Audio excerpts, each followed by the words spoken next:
சங்கீதம் அதிகாரம் 38. கர்த்தாவே, உம்முடைய கோபத்தில் என்னை கடிந்து கொள்ளாதேயும், உம்முடைய உக்கிரத்தில் என்னை தண்டியாதேயும். உம்முடைய அம்புகள் எனக்குள்ளே தைத்திருக்கிறது, உமது கை என்னை இருத்துகிறது. உமது கோபத்தினால் என் மாம்சத்தில் ஆரோக்கியமில்லை, என் பாவத்தினால் என் எலும்புகளில் சௌக்கியமில்லை. என் அக்கிரமங்கள் என் தலைக்கு மேலாக பெருகிற்று, அவைகள் பார சுமையைப் போல் என்னால் தாங்கக்கூடாத பாரமாயிற்று. என் மதிகேட்டி நிமித்தம் என் புண்கள் அழுகி நாற்றம் எடுத்தது. நான் வேதனைப்பட்டு ஒடுங்கினேன், நாள் முழுதும் துக்கப்பட்டு திரிகிறேன். என் குடல்கள் எரி பந்தமாய் எரிகிறது, என் மாம்சத்தில் ஆரோக்கியமில்லை. நான் பலனற்று போய் மிகவும் நொறுக்கப்பட்டேன், என் இருதயத்தின் கொந்தளிப்பினால் கதறுகிறேன். ஆண்டவரே, என் ஏங்கல் எல்லாம் உமக்கு முன்பாக இருக்கிறது, என் தவிப்பு உமக்கு மறைவாய் இருக்கவில்லை. என் உள்ளம் குழம்பி அலைகிறது, என் பலன் என்னை விட்டு விலகி என் கண்களின் ஒளி முதலாய் இல்லாமற் போயிற்று.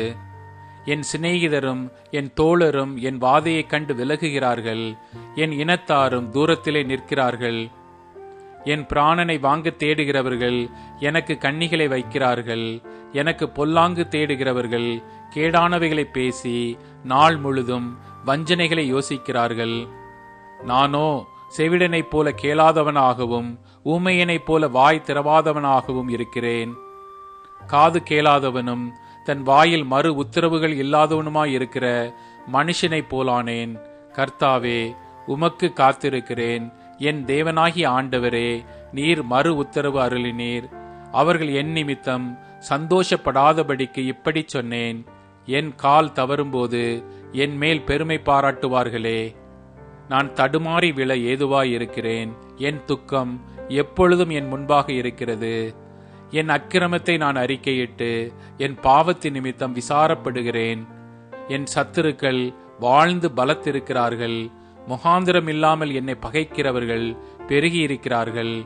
நான் நன்மையை பின்பற்றுகிறபடியால் நன்மைக்கு தீமை செய்கிறவர்கள் என்னை விரோதிக்கிறார்கள்.